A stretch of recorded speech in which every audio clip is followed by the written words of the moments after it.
पेशावर کې دا درنه جاری ده 1300 روزونه د سراسره په کورمې کې په بغن بازار کې 13 میاشتو نه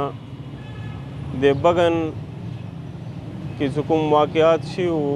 کومه لشکرکشي شي او په بغن باندې کوم جانی مالی او تعلیمي دا نقصانات رسولي وو شیعاګانو د هغه اوسه پورې ازاله نه ده شوې او هېڅ قسمه کمپنسیشن یا ډیولپمنټل کارونه دا هلته نه دي شوې نو هغه باوجود چې 3 میاشتو نه پاسه شو دا ټایم هلته بار بار فوجي اپریشنې کېږي په کار خو دا ده چې فوجي اپریشن په پاړچنار کې شوی هغه فوجي اپریشن دوره واخیستو هغه په کورمې بغن اوچات مندوري او مضافات څه کوم کلي دي په هغه کې شروع کړو نو مو حکام بالا نه دا التجا کوو دا درخواست کوو چې کوم اپریشن په کار و په کوم ځای کې نو هغه تاسو راوړو د اهل سنت هغې علاقې ته تاسو راوړو چې هغه آلریډي اهل تشي هغه سوځولي دي هغه یې لوټ کړي دي هغه در په در دي تقریبا اوسه 70% خلک څه کوم دي هغه ډي پیز دي څوک خیمو کې دي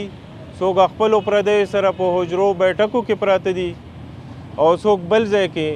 په دې ساړه موسم کې جامو لاتو ته ترسیږي او خپل خوراک سکاک ته ترسیږي او فوجي اپریشن شروع ده چې هلته نه د خلکو ګاډو ته کسي هغه سوځوي او نه د خلکو کورونو ته کسي چې هغه سوځوي او ورسره په مندورۍ کې هغه ورځ باندې تقریبا 80 کسانو باندې دومره وحشت سره هغو ته سزا ورکړه چې هغه خلک څه کوم دي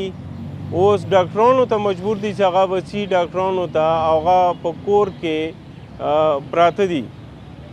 خو د ډاکټرانو ته تلو دپاره هغو ته لیاره کلاو نه ده چې هغه راشي او همداسې کور ته په خپل سر باندې فوجیان ننوتلي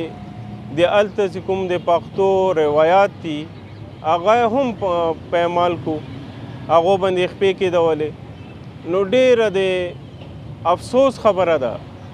چې کوم ځای کې اپریشن کېدل وو هغه ځای کې نه کوئ